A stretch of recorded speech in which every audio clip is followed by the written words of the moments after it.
Hola a todos y todas, muy buenas tardes, bienvenidos a una nueva clase de Historia en la plataforma de Puntaje Nacional.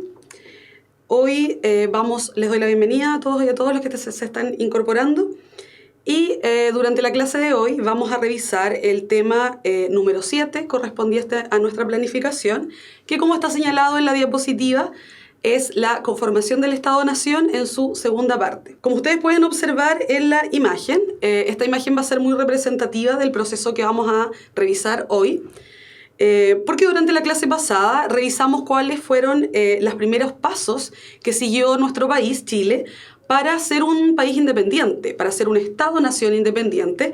Y en ese proceso de conformación del Estado-Nación, que va a ser válido no solamente para Chile, sino que para el resto de Latinoamérica, va a ocurrir que Estados Unidos va a jugar un rol fundamental. Nosotros revisamos ahora en esta caricatura cómo esta caricatura, que es del tío Sam, representando a Estados Unidos, pone un pie en América, que es su propio país, y otro pie en Sudamérica, en esta Sudamérica que en el siglo XIX se acaba de independizar. Y con ese mazo que se denomina Doctrina Monroe, va a ser muy representativo de lo que va a significar Estados Unidos para Latinoamérica durante todo el siglo XIX y en realidad a partir del siglo XIX. Entonces vamos a tratar de dilucidar a lo largo de esta clase cuál es la real significancia o la metáfora que trata de señalar la caricatura, y vamos a partir entonces con los objetivos de nuestra clase.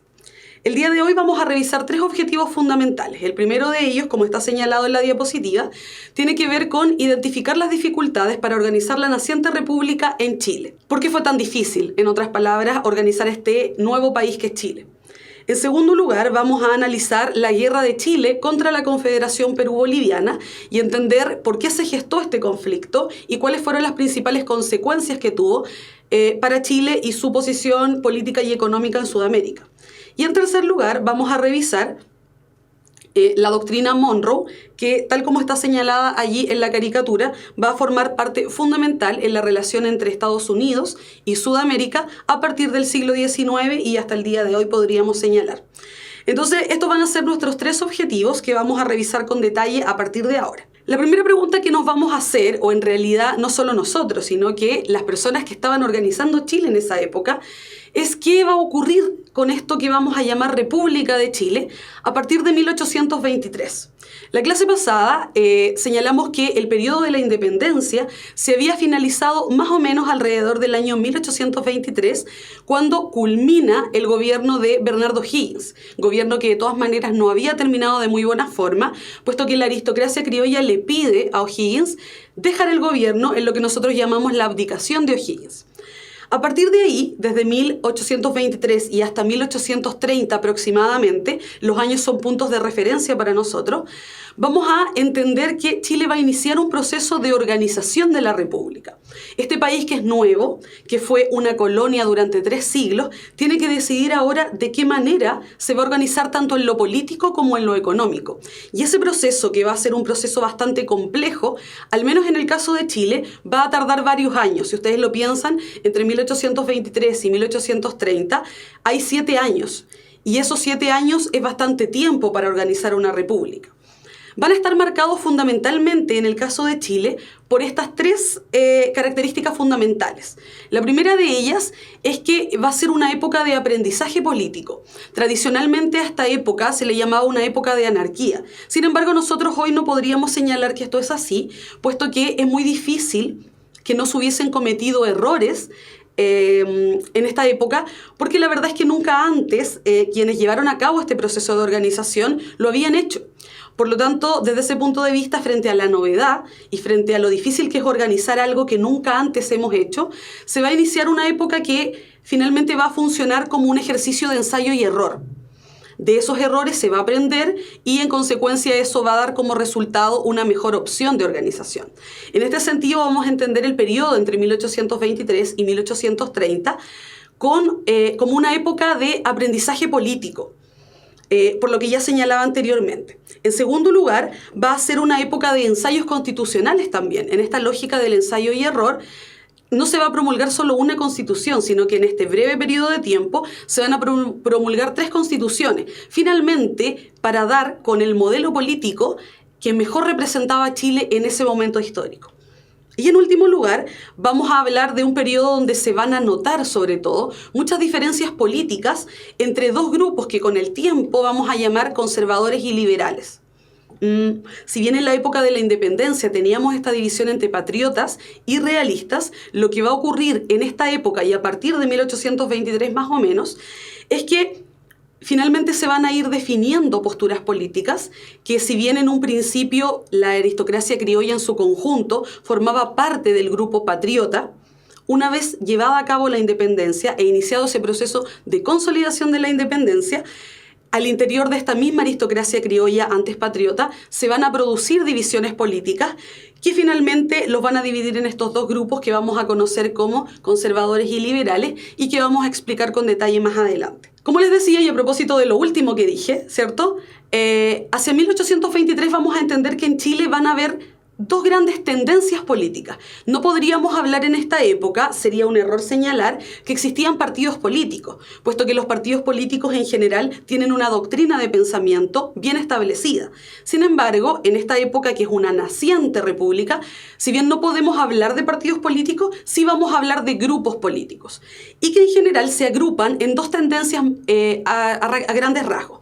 Por un lado vamos a tener a los conservadores y por otro lado vamos a tener a los liberales. Los conservadores, a su vez, van a agrupar estos 3 grupos, que son los llamados pelucones. Los pelucones van a denominarse así fundamentalmente porque incluso en esta época, a inicios del siglo XIX, todavía les gustaba usar estas pelucas que se usaban en la Inglaterra del siglo XVIII. Y entonces los liberales los van a denominar pelucones, gracias a esas pelucas. Los pelucones están integrados fundamentalmente por la aristocracia criolla santiaguina. En el caso de los estanqueros tienen como característica fundamental el que son comerciantes y por lo tanto, debido a que quieren hacer negocios, van a compartir ciertas ideas fundamentales con los pelucones. Y por último vamos a tener a los o'higginistas, que en realidad la única función o la única característica que los agrupa es que añoran la figura de O'Higgins y en consecuencia van a luchar por algún tiempo para que esta figura, que ha sido exiliada de Chile en 1823, luego de su abdicación, vuelva a gobernar nuestro país, o al menos que sus ideas sigan vigentes en el proceso de organización de la República. Ahora bien, estemos hablando de pelucones, de estanqueros o de o'higginistas, estos 3 grupos van a compartir una cierta visión de país que hace que los podamos agrupar a todos en el concepto de conservadores. Y esto tiene que ver fundamentalmente, primero, con una visión de la sociedad que es profundamente católica. Ninguno de estos grupos podría poner en cuestión que la religión oficial que tendría que tener Chile en esta época es la religión católica, justamente porque mantiene la tradición en relación al periodo inmediatamente anterior, que es el periodo de la colonia. En segundo lugar, apuestan por la idea de un poder ejecutivo que podría ser o bien la figura de un director supremo o bien la figura de un presidente, pero en cualquier caso un poder ejecutivo que tuviese mucho poder. Pensemos que, por ejemplo, la figura de Diego Portales, que era un estanquero, señalaba que este poder ejecutivo tenía que ser una especie de rey sin corona. O sea, si bien no era un rey, iba a ser un presidente o un poder ejecutivo, sí tenía que tener tanto poder como lo tuvo alguna vez el rey. Por lo tanto, esta va a ser una segunda idea. Primero, una religión católica, y en segundo lugar, un poder ejecutivo fuerte. En tercer lugar, va a compartir la idea de una forma de ejercer el poder que se condice mucho más con una lógica autoritaria, con una lógica más represiva y con una lógica que en consecuencia entrega pocas libertades a la población civil. Desde ese punto de vista, entonces, estos 3, que son los pelucones, los estanqueros y los o'higginistas, van a compartir en su visión conservadora estos 3 puntos que ya señalé: poder ejecutivo fuerte, religión católica oficial y también una forma de ejercer el poder que en realidad dista mucho de la opción liberal, una opción que prefiere entregar pocas libertades a la ciudadanía en pos de conseguir el orden. Sí, a propósito de la pregunta de Javiera, cuando hablamos de los estanqueros nos vamos a estar refiriendo fundamentalmente a la figura de comerciantes, o lo que podríamos llamar en esta época como una incipiente burguesía. Personas que, si bien pertenecen a la aristocracia, se dedican o se van a dedicar, ahora que Chile es un país independiente, a generar riqueza a partir de el inicio de funciones comerciales. Van a tener sus propios negocios y con eso van a dedicarse a exportarlos o también a importar productos desde el extranjero. Y esa es su característica fundamental. Ahora, en el caso de los liberales, vamos a tener dos grupos. Por una parte, lo que los conservadores llamaban los pipiolos y por otro lado, los federalistas. En el caso de los pipiolos, vamos a entender que los pipiolos son un grupo de la aristocracia criolla que en realidad es mucho más joven que este grupo de pelucones, estanqueros u o'higginistas.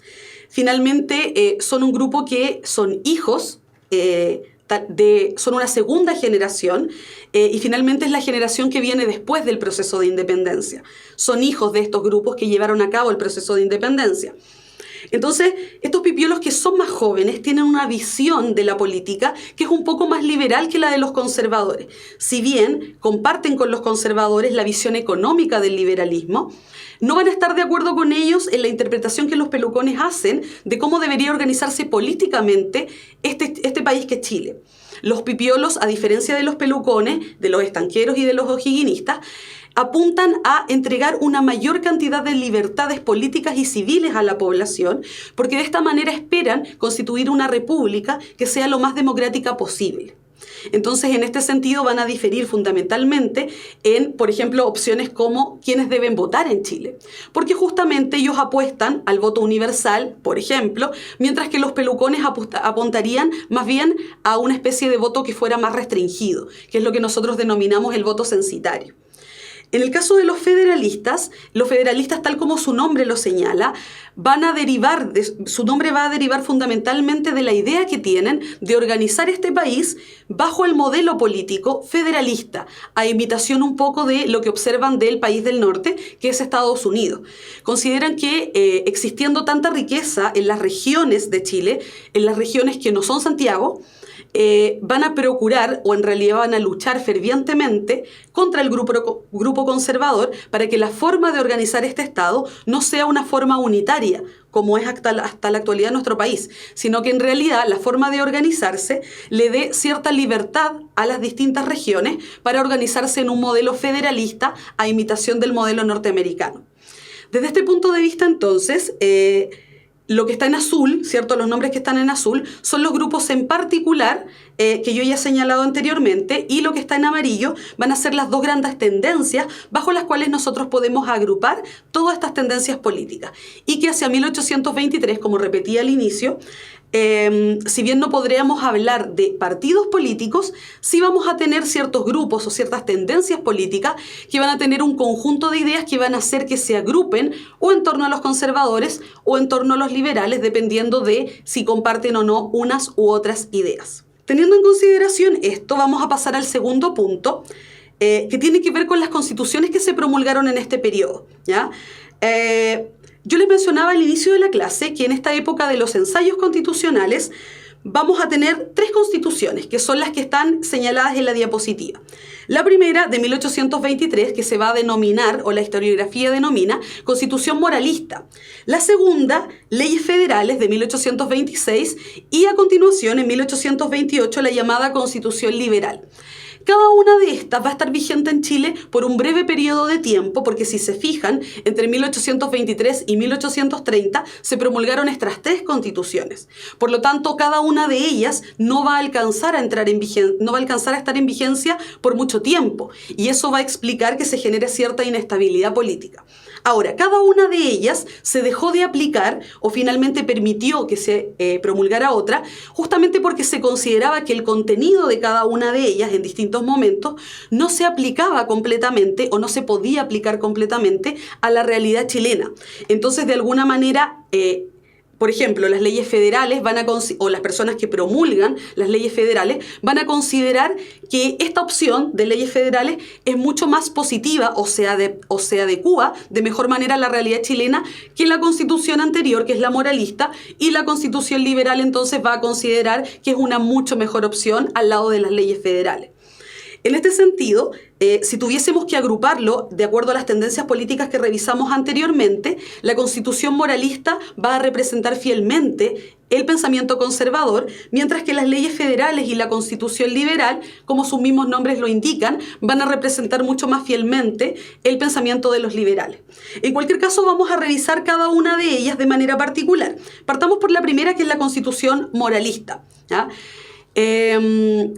Esta Constitución moralista, en 1823, va a establecer entre sus principales principios que la figura que va a representar al Poder Ejecutivo no va a ser un presidente, sino que va a ser un director supremo.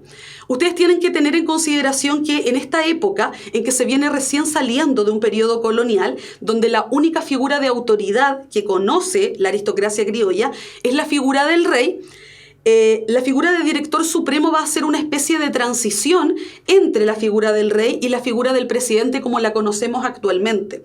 Como es una época de aprendizaje, tal vez no muchos se cuestionaron que la figura de director supremo se parece mucho más a la figura de un rey. Sin embargo, en este proceso de aprendizaje es lo que ellos consideraban debía ser el poder ejecutivo, lo que hoy para nosotros representa el poder del presidente y sus ministros, ¿ya? En segundo lugar, va a establecer que la religión oficial del Estado debe ser la católica, justamente porque establece un proceso de continuidad con el periodo inmediatamente anterior, que es el periodo de la colonia.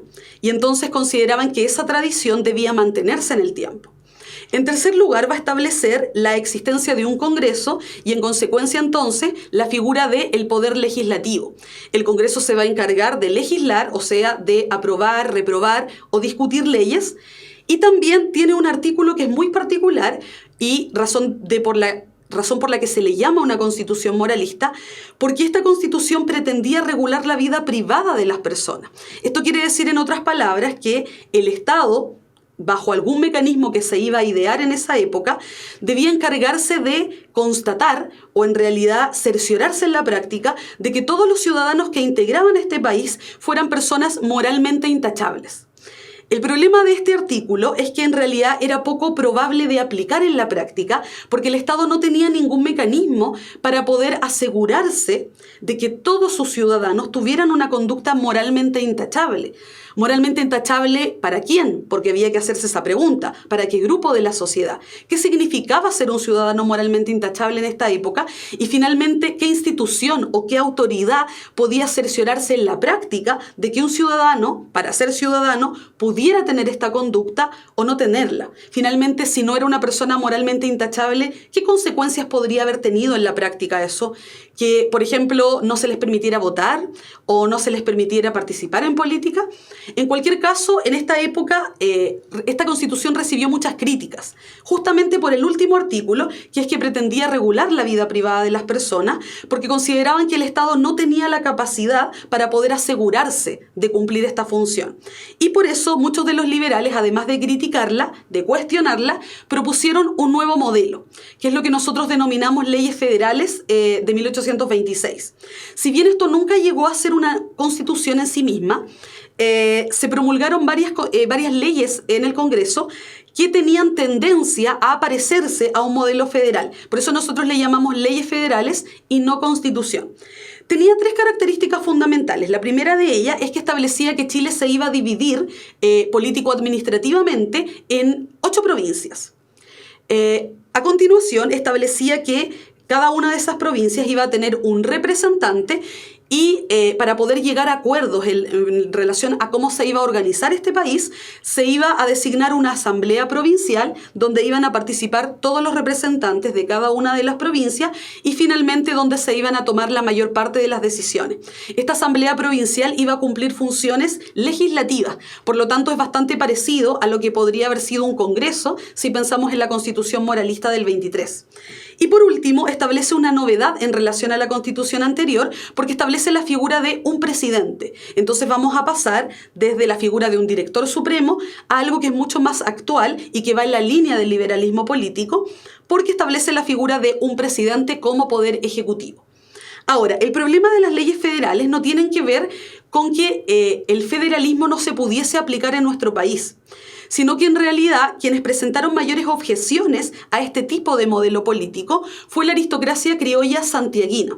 ¿Por qué razón? Hay algunos historiadores que sostienen que la mayor parte de la riqueza en nuestro país estaba en regiones que no eran la región metropolitana, que no eran Santiago en esta época.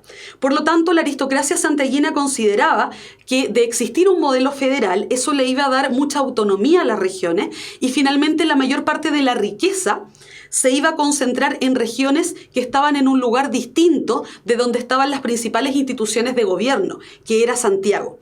En este sentido, entonces, presionaron mucho en el Congreso e hicieron uso de la mayoría de sus influencias a nivel político para que esta Constitución no pudiese entrar en vigencia y desde ese punto de vista, entonces, apoyaron la idea de que se promulgara una diferente. En este sentido, la Constitución liberal nace desde esta crítica y se va a promulgar en 1828, estableciendo al menos 3 principios fundamentales y los historiadores y en general los abogados también señalan que esta Constitución de 1828 va a ser una de las más liberales que se ha promulgado en la historia de Chile. Y lo podemos corroborar al revisar su contenido. Por ejemplo, establece el sufragio universal. Eso quiere decir que independiente de las condiciones de cada una de las personas, toda la población en Chile iba a poder votar. Ahora bien, hay que hacer una excepción porque cuando se habla de sufragio universal en esta época, no se está considerando a las mujeres, ¿ya? El sufragio universal se va a considerar válido solo para los hombres.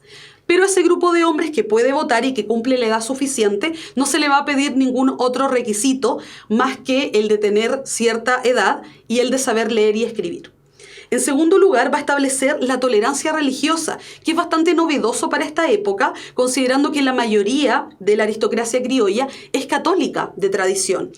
Y desde ese punto de vista va a aceptar la tolerancia religiosa y si bien establece una religión oficial, que es esta misma, la religión católica, también acepta la existencia de otros credos o de otras doctrinas para que pueda convivir de manera armónica al interior de este país. Y en tercer lugar, va a establecer el equilibrio de poderes del Estado, lo que en otras palabras va a significar que va a tratar de que el poder ejecutivo, que representa al presidente y sus ministros, y por otro lado, el poder legislativo, que representa al Congreso, puedan estar constantemente vigilándose el uno al otro.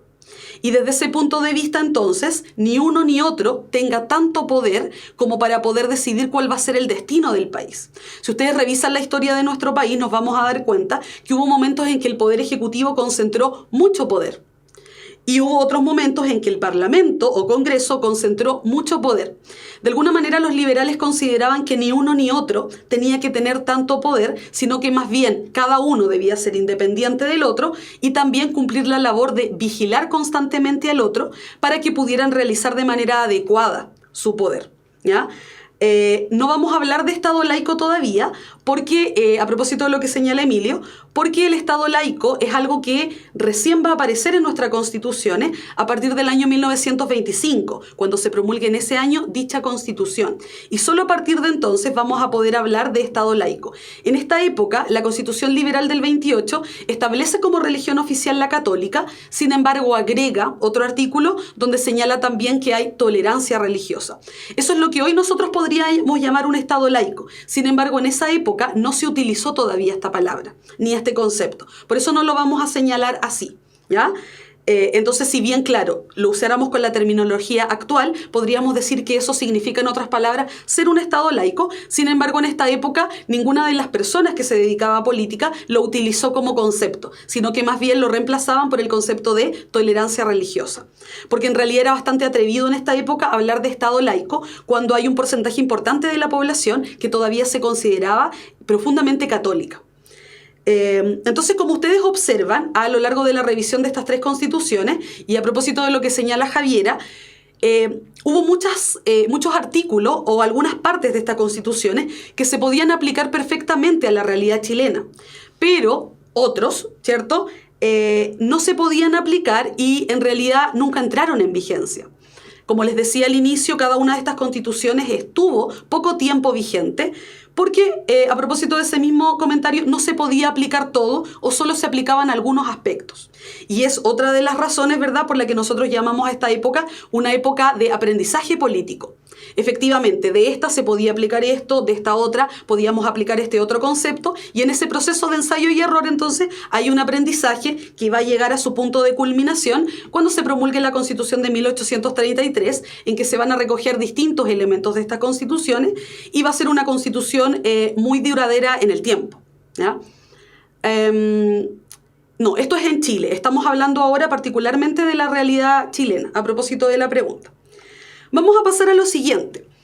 Cuando yo hablé de estas constituciones y también hablé de, por ejemplo acá, de las distintas ideas políticas que tenían conservadores y liberales, a medida que fue avanzando el tiempo y se pusieron en práctica estas distintas constituciones, los liberales y los conservadores van a llegar a un nivel de desacuerdo en que finalmente no van a poder resolver de manera civilizada o en realidad a propósito de la discusión en el Congreso o la discusión en política, las diferencias que tienen. Estas diferencias que tienen que ver finalmente con qué tipo de país vamos a construir, van a ser tan profundas y tan relevantes entre liberales y conservadores que en realidad ninguno de los dos grupos está dispuesto a ceder en sus posiciones políticas, lo que va a hacer finalmente que en 1829 y hasta 1830 estas diferencias que en un principio eran políticas van a terminar desencadenando una guerra civil. Piensen, no ha pasado mucho tiempo desde que Chile es un país independiente, y si bien hasta 1823 podíamos decir que toda la aristocracia criolla se unía en torno al ideal de libertad en relación a España, han pasado unos pocos años, 6 años, ¿verdad? Y ya tenemos una guerra civil que va a enfrentar las profundas diferencias políticas que tienen conservadores y liberales. Es representativo de este hecho, más allá de la guerra civil misma y de todos los distintos enfrentamientos a nivel militar que hubo a lo largo de Chile, que la batalla del Lircay va a ser muy simbólica porque va a poner fin a esta guerra civil, y en realidad va a ser relevante no porque es una batalla, sino porque en realidad pone fin a la guerra civil y determina la victoria de los conservadores, y en consecuencia, finalmente, para responder la pregunta de cómo vamos a organizar esta república, después de 7 años de aprendizaje político, quienes ganan la guerra son los que van a establecer las reglas en relación a cómo se va a organizar este país. Ganaron los conservadores, y eso explica que a partir de esta época, entre 1830 y 1860 más o menos, nosotros hablemos de lo que se denomina el periodo conservador en Chile. Los conservadores ganan la guerra y entonces las reglas que van a regir a este país van a estar profundamente permeadas por las ideas del grupo conservador en Chile. Tradicionalmente se le llamaba república conservadora o república autoritaria. Hoy por hoy se estila mucho más llamarlo periodo conservador, porque agrupa, ¿verdad?, todo este grupo de ideas. Ahora bien, como ustedes observan en la diapositiva, este periodo que va a ir en términos específicos entre 1831 y 1861 es lo que vamos a conocer como periodo conservador, y va a estar representado en términos del poder ejecutivo o del presidente de la República por 3 personajes que son relevantes. Los vamos a señalar como nombres para que los tengamos como referencia, porque entre 1831 y 1841 va a gobernar José Joaquín Prieto, entre el 41 y el 51 Manuel Bulnes, y entre el 51 y el 61 Manuel Montt. No es menor señalar, y si ustedes lo pueden apreciar en la diapositiva, que los 2 primeros presidentes del periodo conservador son militares, y solo el último, entre el 51 y el 61, va a ser un civil y no va a pertenecer a ninguna rama del ejército en Chile. Esto que nosotros, a propósito de lo que dice Javiera, conocemos como decenios conservadores, claramente va a ser conservador por la línea de pensamiento con la que van a actuar, y van a ser decenios porque cada uno de ellos va a gobernar 5 años y va a ser reelecto en el periodo inmediatamente posterior. Justamente porque la Constitución les va a permitir ser reelectos. Cada uno de ellos va a tener un periodo de reelección, y eso explica que hablemos de decenios. Pero en estricto rigor, cada uno de ellos gobernó 2 periodos de 5 años cada uno. ¿Qué es lo importante que nosotros entendamos del periodo conservador en términos de la PSU? Lo primero, en términos temporales. El periodo conservador va a existir en Chile entre el 31 y el 61. Y en segundo lugar, no es menor señalar como característica la relevancia que va a tener la Constitución de 1833, finalmente porque le va a dar forma, en términos políticos, económicos y socioculturales, a este país que va a ser un país eminentemente conservador. Por otro lado, vamos a tener acá en la diapositiva la imagen, yo creo que varios de ustedes la conocen, que es la imagen de Diego Portales.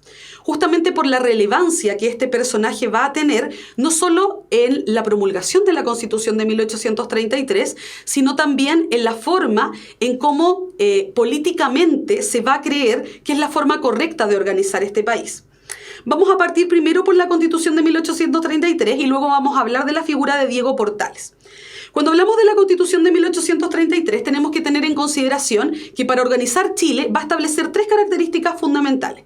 Primero que todo, va a entregar amplias facultades al presidente de la República, justamente porque los conservadores consideran, ¿cierto?, que hay que entregarle mucho poder al Ejecutivo. La Constitución va a establecer ello. En segundo lugar, va a establecer una religión oficial y también va a establecer el sufragio censitario.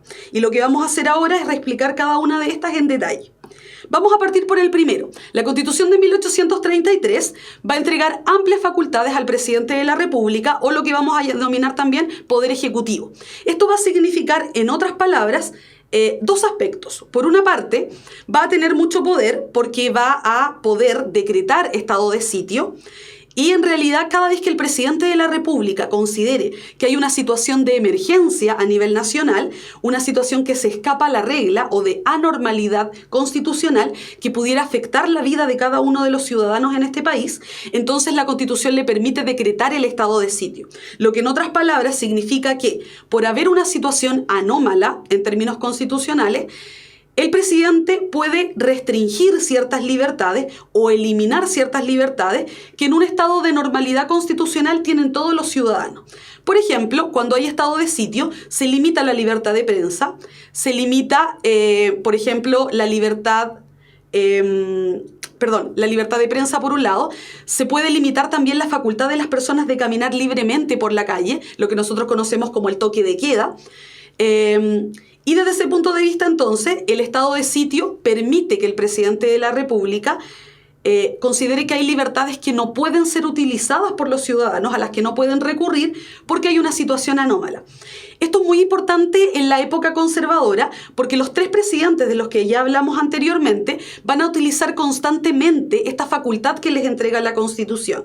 Finalmente era tanto el temor que tenían al desorden político que acudieron al estado de sitio y mantuvieron casi por los tres gobiernos conservadores, mantuvieron el estado de sitio y limitaron constantemente ciertas libertades para la población civil, ¿ya? Por otro lado, el presidente también tiene el derecho de veto.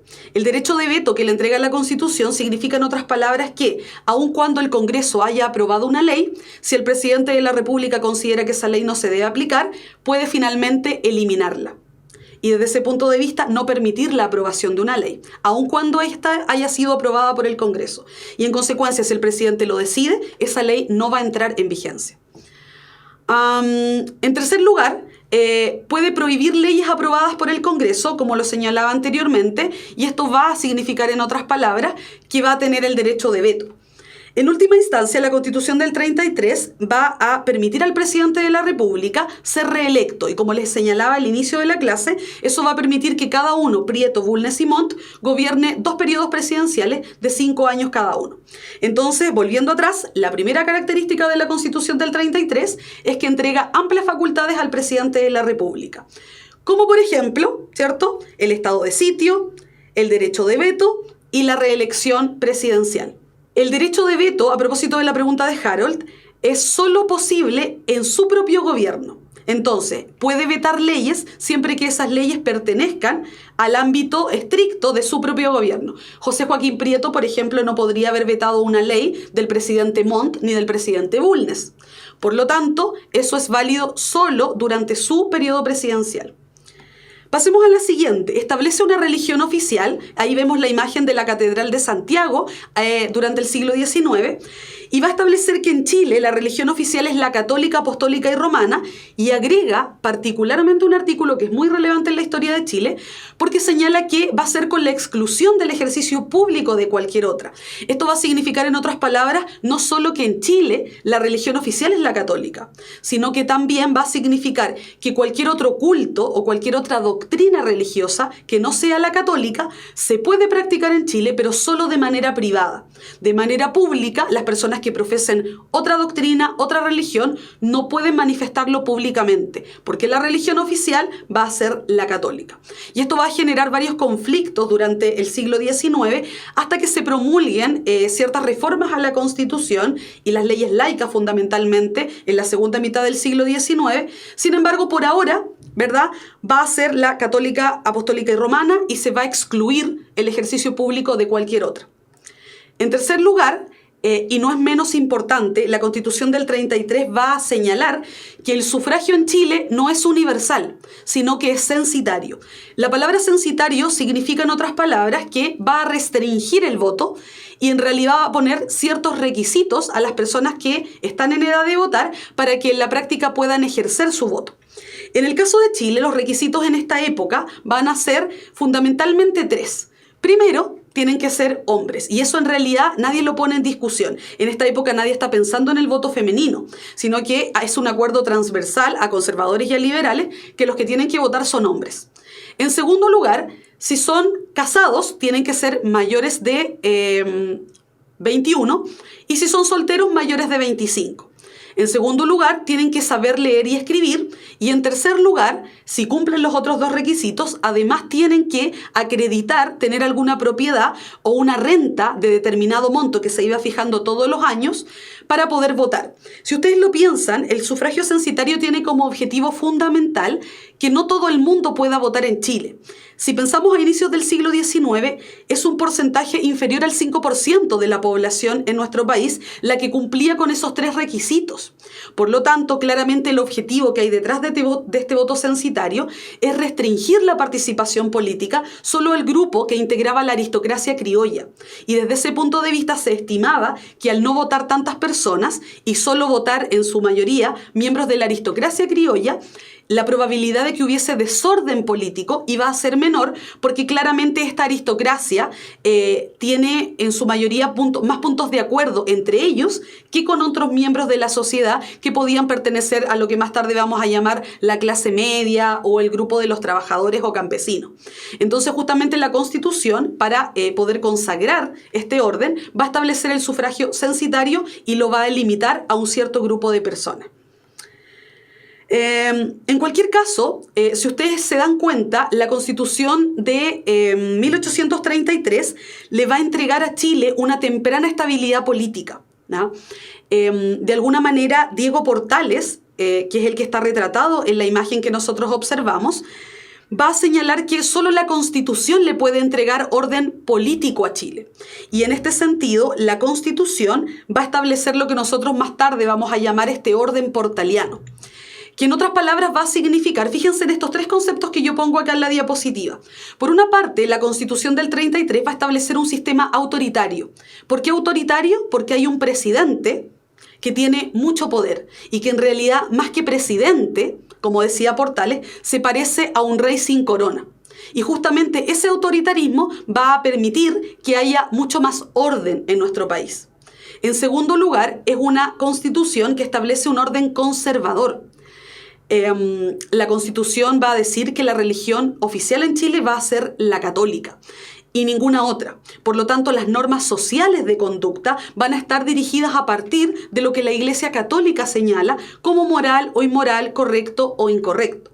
Y en tercer lugar, va a ser elitista, porque a propósito de lo que señalaba en la última diapositiva, se va a restringir el voto. Por lo tanto, los derechos políticos, como el voto, solo van a estar accesibles para un grupo de la sociedad, para lo que nosotros vamos a llamar la élite, ¿verdad? Un grupo que en este caso va a coincidir con la aristocracia criolla.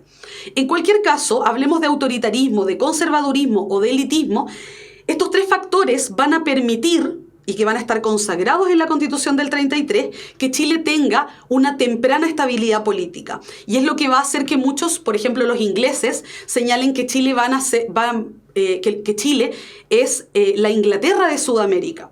Esto tiene que ver fundamentalmente con que alcanzó la estabilidad política mucho antes que otros países de la región, pero eso se va a deber fundamentalmente a las características que la Constitución del 33 le va a entregar a nuestro país.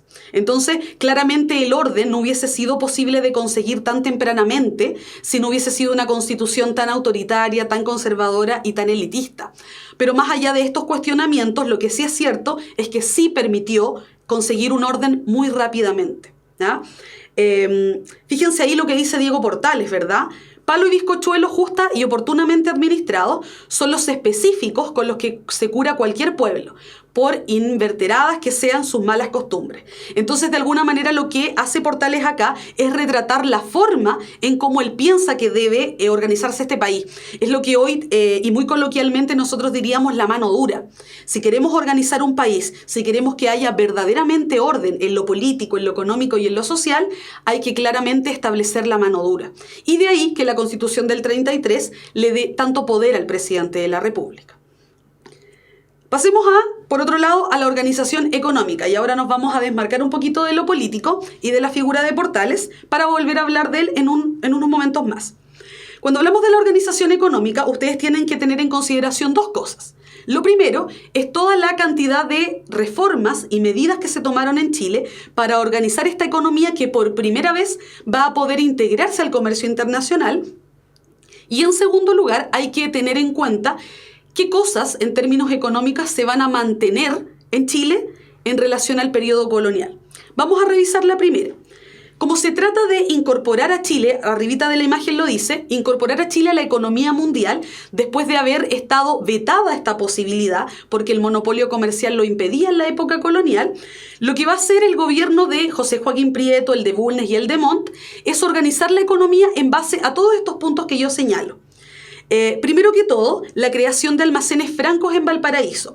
Los almacenes francos son todos estos lugares donde las personas que importan productos a Chile pueden dejar sus productos en los puertos para que luego, en esa época el ferrocarril, en la época de hoy los camiones, puedan luego trasladar todos estos productos que llegan a otras partes de Chile. O también pueden dejar transitoriamente sus productos en este puerto y luego llevarlos hacia otras regiones de Sudamérica, ¿ya? En segundo lugar, se va a crear el catastro, que es un impuesto que se va a establecer para que el Estado genere ingresos. Y este catastro es un impuesto que se va a hacer a los principales predios agrícolas que existen en nuestro país. Por lo tanto, la actividad agrícola le va a pagar impuestos al Estado y con ese dinero que gana por conceptos de impuestos del Estado va a empezar a enriquecerse para poder iniciar otras obras que vayan en beneficio de la modernización de Chile. En tercer lugar, se va a crear la primera línea de vapores del Pacífico, que finalmente va a ser una cierta cantidad de barcos que van a ir y venir entre los dos puertos más importantes de Sudamérica, que es el puerto del Callao en Perú y el puerto de Valparaíso en nuestro país. En tercer lugar, va a ser la instalación de comerciantes extranjeros. De alguna manera, con las señales que está enviando Chile en esta época, va a enviar la señal de que Chile es un lugar para que los comerciantes extranjeros quieran invertir. Y eso va a permitir que al puerto de Valparaíso primero, pero luego a otras partes del país, hacia el norte y hacia el sur, sobre todo hacia el norte, se instalen muchos comerciantes, sobre todo ingleses, que van a ver en Chile la oportunidad de hacer muy buenos negocios y de poder ganar mucho dinero. Entonces, desde ese punto de vista, el Estado de Chile les va a facilitar esta actividad, por ejemplo, con la línea de vapores del Pacífico o creando un ferrocarril, ¿ya? En este sentido, entonces, el último punto tiene que ver con el descubrimiento y la explotación del mineral de plata de Chañarcillo. Casualmente, y por esos azares de la historia, ¿verdad?, va a haber alguien que va a descubrir un mineral de plata y entonces esa materia prima va a permitirle al Estado explotar el mineral, exportarlo y finalmente quienes lleven a cabo ese proceso de explotación y exportación le paguen un impuesto al Estado para que pueda funcionar. Esto va a permitir que en los primeros años Chile rápidamente presente un cierto despegue económico y de alguna manera el Estado pueda tener cierta cantidad de dinero para empezar a funcionar. Recordemos que en esta época no tienen que pagar los salarios de los funcionarios públicos, porque ser funcionario público en esta época no es un trabajo remunerado, pero sí van a necesitar dinero, por ejemplo, para construir mejores caminos entre Santiago y Valparaíso, posteriormente para construir un ferrocarril, y desde ese punto de vista entonces esta va a ser la forma en cómo el Estado va a empezar a generar dinero por concepto de impuestos. Ahora bien, es importante entender también, como les decía anteriormente, que pese a que en términos económicos y políticos Chile va a ser un país independiente, van a haber ciertos rasgos de la economía que no van a presentar tantas diferencias en relación al periodo económico colonial. Por ejemplo, vamos a observar allí lo que está señalado en la diapositiva, que va a representar un cambio, el que nuestra economía va a estar basada en el liberalismo económico. Efectivamente, Chile puede comerciar con todos los países del mundo que quiera y no va a haber ningún país que se lo pueda impedir porque es un país independiente. Sin embargo, va a mantener ciertas características que van a hacer que esto no sea tan positivo en otros términos. Cuando hablamos de liberalismo económico nos vamos a referir a que el Estado no va a participar de la economía en su mayoría. Va a dejar que sean los privados, los particulares, quienes lleven a cabo los procesos económicos y le paguen al Estado un impuesto por realizar este tipo de actividades, como por ejemplo la explotación del mineral de plata. En segundo lugar, vamos a señalar como característica económica el endeudamiento temprano. Chile es un país que se endeudó tempranamente con Inglaterra, pero por ejemplo, para llevar a cabo el proceso de independencia, y luego esa deuda se va a mantener no solo con Inglaterra, sino que también con Estados Unidos a medida que avance el siglo XIX. Por lo tanto, va a ser un país que desde el principio surgió como país endeudado. Y eso va a tener algunos costos a lo largo de la historia de Chile, porque en realidad no hay ningún país que preste dinero sin condiciones, ¿verdad? Primero Inglaterra, había que devolver el dinero, por supuesto, y Estados Unidos va a ser mucho más notoria la cantidad de requisitos y de lealtades que va a pedir a Chile a cambio de estos distintos préstamos a lo largo del 19 y del 20. Por lo tanto, no va a ser gratuito. Más allá de que es obvio que hay que devolver el dinero. Va a implicar otras consecuencias en términos políticos también. En tercer lugar, y esto no va a representar un cambio, pese a que Chile es un país independiente, va a continuar exportando materias primas. Y esto va a ser válido no solo para Chile, sino que también va a ser válido para toda Latinoamérica. Entonces, ese rasgo que era propio de la época colonial, en que se exportaban materias primas, cuando estos países se integraron a la economía internacional, lo mantuvieron como un rasgo económico. Y eso va a significar, como está señalado en los dos siguientes puntos, que en términos estrictos, si bien uno podría decir son libres económicamente, pueden comerciar con quien quieran, van a seguir comerciando lo mismo que vendían en la época colonial, o sea, materias primas. El problema es que el valor de estas materias primas siempre es mucho más bajo que el valor de un producto manufacturado o elaborado. Siempre va a ser más barata la madera, por ejemplo, que un lápiz grafito. Y desde ese punto de vista, entonces, va a ser muy complicado para estos países generar dinero y finalmente transformarse en países desarrollados en términos económicos. Justamente porque el valor de sus materias primas va a ser muy bajo y siempre va a estar fijado por el mercado internacional, que va obviamente a fijar precios bajos para las materias primas. Esto va a hacer que la inestabilidad económica sea más bien la regla en nuestras economías latinoamericanas, porque cada vez que se deje de comprar materias primas, esto va a repercutir en forma de una crisis económica en las economías latinoamericanas. Si Estados Unidos, por ejemplo, un día deja de vender celulares, bueno, venderá computadores. Si deja de vender computadores, venderá televisores o ropa. Y la verdad es que su industria es muy diversificada. Por lo tanto, la posibilidad de que la crisis les afecte es mucho menor que en un país donde solo se vende una materia prima, que en general de la cual va a depender, o de la venta, de la cual va a depender la economía del país en su conjunto. Por lo tanto, todos estos rasgos, ¿cierto?, van a hacer que en términos económicos no existan tantos cambios en relación a la época colonial como si los podemos observar más notoriamente en términos políticos. ¿Ya? Vamos a hablar a continuación de la doctrina Monroe a propósito de la pregunta de Emilio. ¿Ya?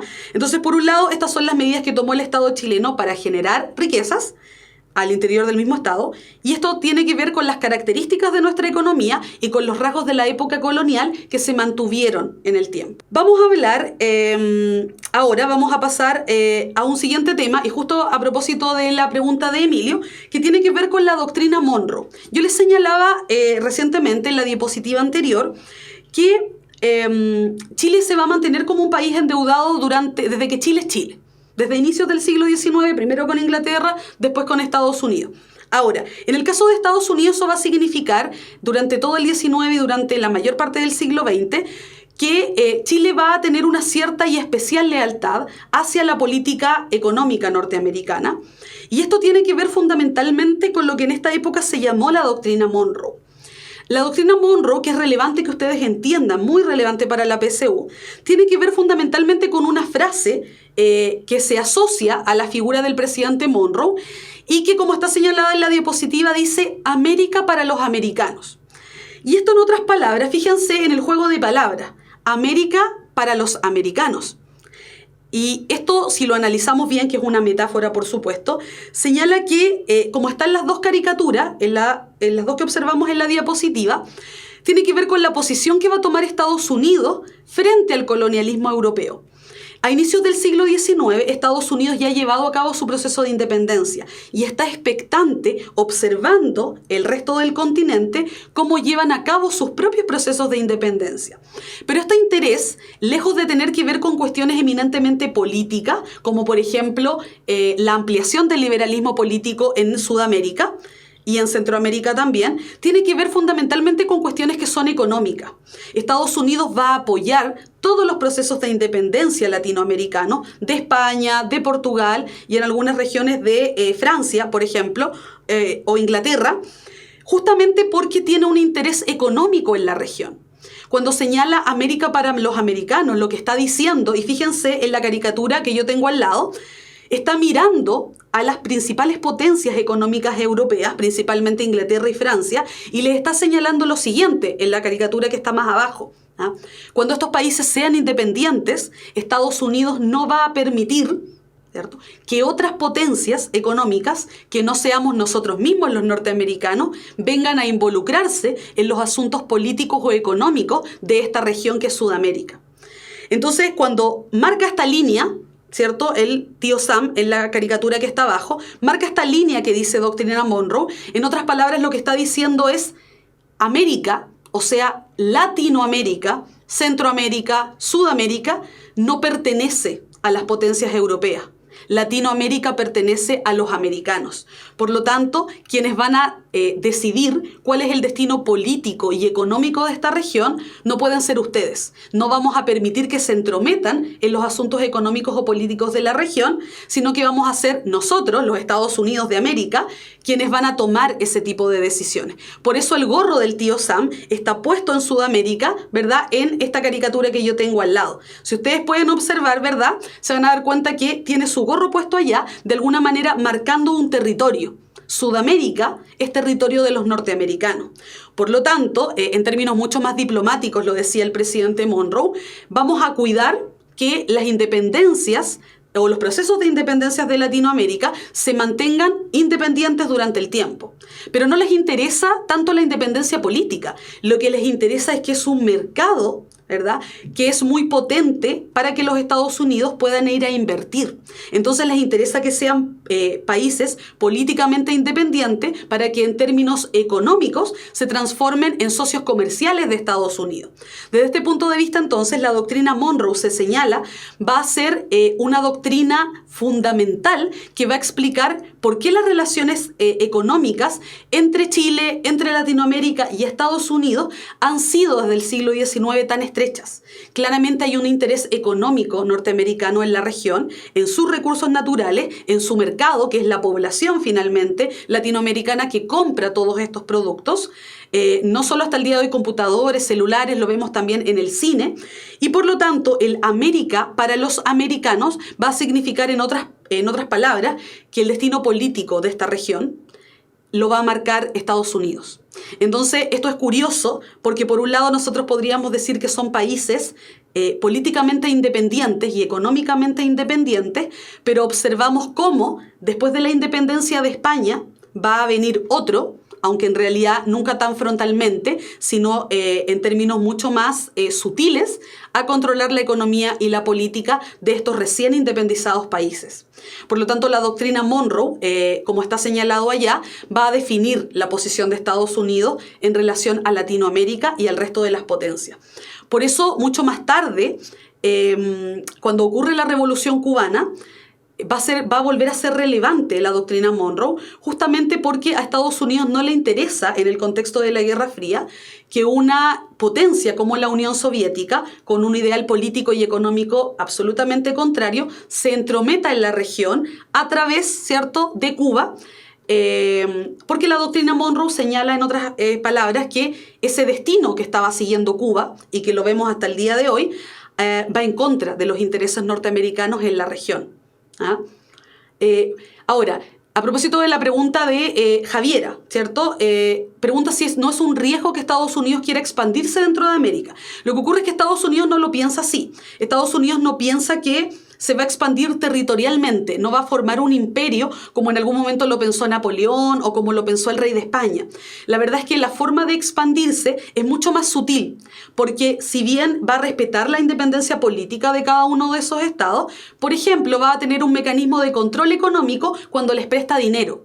Claramente, si les presta mucho dinero, va a tener algo que decir en relación a eso. Entonces, va a ser una transacción. Yo te presto dinero, pero tú tienes, por ejemplo, que potenciar la inversión norteamericana en ciertos recursos o en ciertas materias primas que van a quedar a cargo de empresarios norteamericanos, por ejemplo. Entonces, si no cumples ciertas condiciones, tal vez no te voy a prestar tanto dinero. Y como los países latinoamericanos en general dependen de estos préstamos, van a tener una política mucho más favorable a las decisiones norteamericanas. Si no, lo podemos observar, por ejemplo, lo que ocurre en la actualidad en el caso de Venezuela, que en realidad lleva un ritmo político y económico muy distinto a lo que espera Estados Unidos. Y vemos, por otro lado, cómo países como Chile, Argentina, Perú o Colombia son aliados de Estados Unidos y siguen una política que es muy diferente a la de Venezuela, y desde ese punto de vista entonces van a compartir con Estados Unidos una visión sobre cómo debería llevarse a cabo la economía en esta región. Claro, a propósito de lo que dice Denise, en el caso de Cuba hasta el día de hoy se mantiene un bloqueo económico, justamente porque Cuba lleva un destino político y económico que no va en la línea de lo que Estados Unidos espera para la región, ¿ya? Claro, en la actualidad, a propósito de lo que dice Johan, el Fondo Monetario Internacional establece cuáles son esas principales políticas económicas que deben llevarse a cabo. Ahora, teniendo en consideración esto, considerando que estamos en el tiempo también, fíjense lo que decía Diego Portales en 1822, tempranamente, en relación a Estados Unidos. Esto es un extracto de una carta que le enviaba a uno de sus amigos y le decía: el presidente, Mr. Monroe, ha dicho lo siguiente: se reconoce que la América es para estos, pero Portales advierte algo: cuidado con salir de una dominación para caer en otra. ¿Ah? Hay que desconfiar de estos señores que muy bien aprueban la obra de nuestros campeones de la liberación sin habernos ayudado en nada. He aquí la causa de mi temor. O sea, él ya está diciendo, a ver, ¿por qué Estados Unidos apoya tan fervientemente los procesos de independencia en Latinoamérica? No nos ha prestado dinero, no nos ha ayudado en nada para poder llevar a cabo el proceso de independencia, pero nos apoya fielmente. Y eso le causaba cierta sospecha y suspicacia a Diego Portales. Por otro lado, señalaba, fíjense acá, y lo dice claramente, ¿por qué ese afán de Estados Unidos en acreditar ministros, delegados y en reconocer la independencia de América sin molestarse ellos en nada? Yo creo que todo esto obedece a un plan combinado de antemano, y ese sería así: hacer la conquista de América, pero no por las armas, sino por la influencia en toda esfera. Esto sucederá tal vez hoy no, pero mañana sí. Y si ustedes se fijan, es bastante profético lo que señala Diego Portales. Claramente Estados Unidos va a, comillas, conquistar esta región, pero no por las armas, no territorialmente, sino que a través del uso del dinero, de su influencia económica, ¿ya? Revisemos algún ejercicio, por ejemplo, en relación a esto, ¿ya? Fíjense en el primer ejercicio, ¿ya? Portales era todo un visionario. Dice, durante la organización de la República, Chile experimentó diversos cambios que rompieron con el periodo colonial. Sin embargo, presentó continuidades respecto del periodo anterior. Al respecto, ¿cuál de las siguientes opciones corresponde a una de estas continuidades? Entonces nos está preguntando, ¿verdad?, qué cosas en términos económicos, perdón, no nos está hablando ni político ni económico, qué cosas en relación al periodo colonial se mantuvieron, ¿verdad?, en la época posterior a la independencia. Letra A dice, la presencia de instituciones imperiales de gobierno. Letra B, el carácter católico de la sociedad chilena.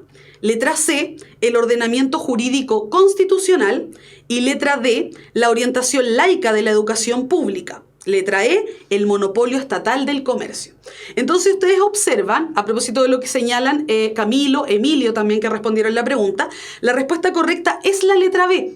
Si ustedes piensan en relación a la época inmediatamente anterior, que es la época de la colonia, la Constitución del 33 establece que Chile es una república católica, apostólica y romana, y lo establece como religión oficial. Eso va a ser una continuidad en relación al periodo anterior, que es la colonia. No puede ser la A, porque cuando Chile se transforma en un país independiente, ya no quedan instituciones imperiales. Esas se fueron y fueron expulsadas de América con el proceso de independencia. No puede ser la C, porque el ordenamiento jurídico constitucional va a ser nuevo. Cada país va a promulgar sus propias constituciones, ¿cierto? A propósito de la pregunta de Javiera, es la que voy a explicar ahora. El ordenamiento jurídico tiene que ver con la cantidad de leyes que regulan un país, ¿ya? Y cuando habla del ordenamiento jurídico constitucional, se está estableciendo cuáles son las leyes que están establecidas en una constitución.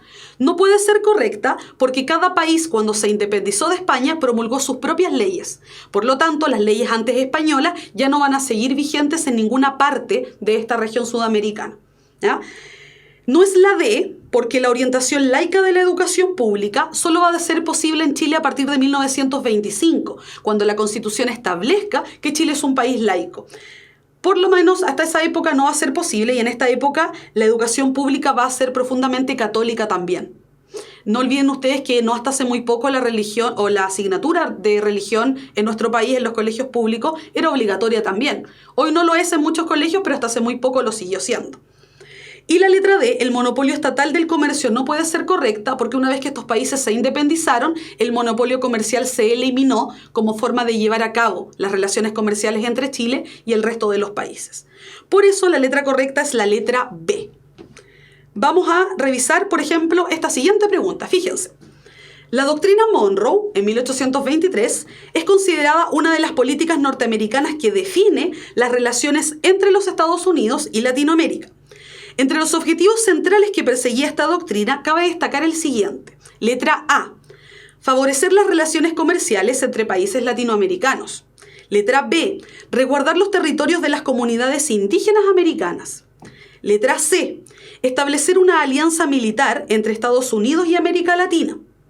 Letra D. Impedir cualquier intento de colonización por los estados europeos. Y letra E, definir la organización política de las nacientes repúblicas. Entonces, miremos unos minutos cuáles son las alternativas que a ustedes les parecen correctas. Y veo que en la generalidad, a partir de Denise, Josefa, Emilio, Constanza, Camilo, están por la letra D. Y si ustedes se fijan, efectivamente es la respuesta correcta. Porque, tal como yo lo señalaba anteriormente, y es lo último que dije, ¿cierto? La doctrina Monroe tiene por objetivo limitar el radio de acción que las potencias europeas, principalmente Francia e Inglaterra, puedan ejercer en el continente. Estados Unidos no le va a prohibir ni a América Latina, ni a Francia, ni a Inglaterra que comercien entre ellos. Eso no es un problema, porque son países libres de hacerlo. Pero no va a permitir que tengan tanto poder económico en la región que finalmente superen a Estados Unidos en ese nivel de influencia económica. Entonces, desde ese punto de vista, la letra correcta es la letra D. A propósito de la pregunta de Susan, nos hace la pregunta en relación a la pregunta anterior. Dice, ¿qué es el monopolio estatal? Significa que es el Estado el que controla todas las actividades comerciales. ¿ya? Por lo tanto, no puede ser correcta frente a la pregunta de Susan, porque el Estado no va a participar de la economía cuando estos sean países independientes, sino que van a ser los privados, los empresarios, los particulares quienes van a llevar a cabo este proceso, ¿ya? Entonces, desde ese punto de vista, se fijan, la PSU hace preguntas que tienen que ver o bien con la continuidad y el cambio entre una época y otra, en términos políticos, que ha continuado igual, en términos económicos, en términos sociales, y por otro lado, cuáles son los cambios en relación al periodo de la época colonial. O también preguntan por la doctrina Monroe, que finalmente es lo que va a definir las relaciones diplomáticas entre los países latinoamericanos y Estados Unidos, ¿ya? Vamos a ver un último ejercicio para poder concluir. Fíjense ahí, dice: tras la independencia, Chile fue escenario de cambios y continuidades. Otra vez nos está preguntando por cambios y continuidades en los distintos ámbitos del quehacer nacional. En este sentido, ¿cuál de las siguientes afirmaciones establece un cambio entre el periodo colonial y el post-independencia? O sea, ¿qué cambio hay entre la época colonial y la época posterior a la independencia? Dice, letra A, la presencia de capitales ingleses en el comercio exterior. Letra B, la implementación de los parlamentos en la Araucanía. Letra C, la concentración del poder económico en manos de la élite. Letra D, la exportación de recursos naturales como base de la economía. Y letra E, la manifestación de la influencia de la Iglesia Católica en la sociedad. Por lo tanto, ahora nos está preguntando, ¿cuál de estas afirmaciones es un cambio en relación a la época inmediatamente anterior, que es la época de la colonia? Entonces, si lo pensamos y revisamos alternativa por alternativa, tenemos que ver cuál de estas alternativas representan continuidades y cuáles representan cambios. Miremos la primera, dice, la presencia de capitales ingleses en el comercio exterior, ¿ya? Después dice, letra B, la implementación de los parlamentos en la Araucanía. Si ustedes observan, los parlamentos son formas de relacionarse entre los españoles y los mapuches durante todo el periodo colonial. Y cuando habla de la concentración del poder económico en manos de la élite, le estoy dando tiempo para que ustedes lo respondan, estamos hablando de si va a ser un grupo de la sociedad quien va a seguir manteniendo la riqueza en el tiempo, la riqueza económica. Cuando habla de la exportación de recursos naturales como base de la economía, está hablando de las materias primas. Y cuando habla de la influencia de la Iglesia Católica en la sociedad, está hablando de cómo se mantienen ciertos rasgos finalmente definidos por la Iglesia Católica entre las personas. En cualquier caso, y a propósito de lo que ustedes señalan, ven que esta pregunta es bastante fácil, pero es una pregunta PSU. Fíjense en la respuesta correcta, ¿ya? La mayoría de ustedes señalaba la letra D como letra correcta, pero la letra correcta es la letra A. Vamos a señalar por qué. La manifestación de la influencia de la Iglesia Católica en la sociedad es una continuidad, ¿ya? Y en la pregunta, ¿por qué nos están preguntando? Por los cambios, ¿ya? Por lo tanto, si es una continuidad, no puede ser correcta. Miremos la número 2, la exportación de recursos naturales como base de la economía. Yo les dije a ustedes, ¿cierto?, que uno de los aspectos que se mantiene exactamente igual entre la época de la colonia y después de la independencia es que esta región latinoamericana sigue exportando materias primas. Por lo tanto, esa también es una continuidad, no puede ser correcta. Nos están preguntando por el cambio. Letra C, la concentración de poder económico en manos de la élite. Estemos hablando de la época colonial o estemos hablando de la época post-independencia, siempre va a haber un grupo privilegiado que va a concentrar el poder económico. Tal vez en la época colonial no se llamaban de la misma manera, estábamos hablando de peninsulares o criollos, en esta época vamos a hablar de élite. Pero en cualquier caso es un grupo el que tiene el poder económico o político y todo el resto de la población no lo va a tener. Vamos a la letra B. Por lo tanto, la letra C es una continuidad. Letra B dice, la implementación de los parlamentos en la Araucanía. Esta no puede ser correcta porque si ustedes se fijan es una continuidad. A medida que vaya avanzando el tiempo, también el Estado de Chile va a tratar de establecer parlamentos con la zona mapuche para poder llegar a ciertos acuerdos en términos del límite territorial del Estado chileno. Efectivamente, como dice Josefa, esto tiene que ver con un tema de comprensión lectora, porque nos estaban preguntando por los cambios y no por las continuidades. Pero si observan la letra A, dice la presencia de capitales ingleses en el comercio exterior.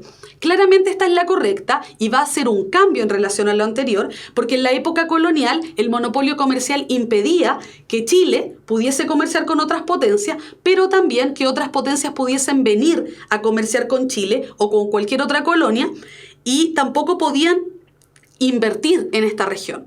Ahora que son países independientes van a poder invertir, y eso va a explicar que muchos empresarios ingleses vengan a nuestro país. Se van a asentar principalmente en Valparaíso y luego en el norte de Chile. Por lo tanto, esto va a marcar un cambio fundamental en relación a la época inmediatamente anterior, que es la época de la colonia. Por lo tanto, la letra correcta va a ser la letra A.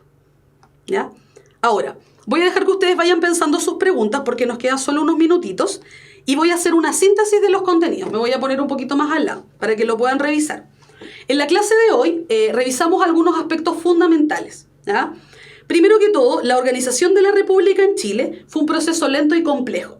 Es por eso que entre 1823 y 1830 vamos a tener una época que nosotros denominamos de aprendizaje político, que va a estar marcado por la promulgación de varias constituciones, por las diferencias entre conservadores y liberales y por la sucesión continua de varios gobiernos. En segundo lugar, las diferencias entre conservadores y liberales en relación a temáticas como el voto, la religión, las libertades civiles son una muestra de ello. Claramente fue difícil organizar la República porque no todos están de acuerdo en cuál es la forma más adecuada para organizar este país. Es más conservadora, es más liberal, y entonces vamos a tener una pugna ahí entre estos dos grupos políticos. En tercer lugar, la Constitución de 1833 permite a Chile alcanzar tempranamente la estabilidad política, económica y social. Ahora, esto se debe gracias al creciente autoritarismo con que permitió que se ejerciera el poder político. Señalábamos que la Constitución le da mucho poder al presidente de la República, que constantemente ejerce el estado de sitio y limita las libertades de las personas. Por lo tanto, hay orden, efectivamente, pero ese orden es una consecuencia de la forma autoritaria en cómo se ejerce el poder. Además, va a limitar el derecho a voto y eso va a hacer mucho más fácil gobernar, porque los que gobiernan en general tienen mucho más acuerdo que desacuerdo, porque pertenecen a un mismo grupo económico. En cuarto lugar, dice, la inserción de Chile en la economía mundial no acabó con la dependencia económica de este, e inclusive acentuó ciertos rasgos colonialistas como su función de país exportador de materias primas. Si bien en términos económicos Chile es un país independiente, van a haber ciertos aspectos que no se van a modificar en relación al periodo anterior, como la exportación de materias primas, como la dependencia económica, que en realidad se van a mantener hasta el día de hoy en nuestros países. Y por último, fíjense ahí, señala, la doctrina Monroe es un ejemplo más de este ambiguo proceso. Por una parte, la independencia política que se obtuvo, por otra, la dependencia económica hacia Estados Unidos. Entonces, si ustedes lo observan, y me voy a ir hasta la primera diapositiva de la clase, para que ustedes vayan pensando si ustedes tienen alguna pregunta. Vamos a irnos a la portada de esta clase de hoy y ustedes se van a dar cuenta que yo puse esa caricatura. Entonces dice conformación del Estado-Nación, segunda parte. Y esta clase tenía que ver sobre la forma en cómo se organizó la República en Chile y en América Latina en general, que también vivían procesos parecidos. Entonces, por un lado, nosotros podemos hablar de independencia política e incluso en términos estrictos podríamos hablar de independencia económica. Pero la doctrina Monroe y esta caricatura nos muestra que en realidad vamos a tener ciertos aspectos de continuidad y en la práctica, si bien España ya no es la potencia a la cual responde Latinoamérica, Estados Unidos con el tiempo va a ir reemplazando esa posición. Ahora, eso es lo que de alguna manera representa esta caricatura y de alguna forma también describe todo lo que hemos sintetizado en la clase de hoy. Ahora, ¿sobre qué libros recomendaría leer? Yo les recomendaría sobre todo revisar las clases de puntaje nacional para prepararse para la PSU. Y si ustedes lo dejan en los comentarios cuando se suba esta clase a YouTube y dejan estas mismas preguntas en los comentarios en la página de YouTube, yo puedo irles recomendando algunos libros que les puedan servir, ¿Ya? Entonces, les dejo como tarea que dejen esta misma pregunta y luego yo les respondo y pongo ciertas lecturas que podrían serles útiles en términos de la PSU, para estudiar específicamente estos y otros contenidos, ¿ya? La página que señala Javier sí es una página bastante útil en términos de la preparación de la PSU, ¿ya? Que tengan una excelente tarde, una mejor semana, y los dejo invitados y las dejo invitadas para la próxima clase, el próximo miércoles, entre las 6 y las 7 de la tarde, para que revisemos las transformaciones liberales que se van a dar durante todo el siglo XIX en nuestro país. Nos vemos la próxima clase. Que estén muy bien.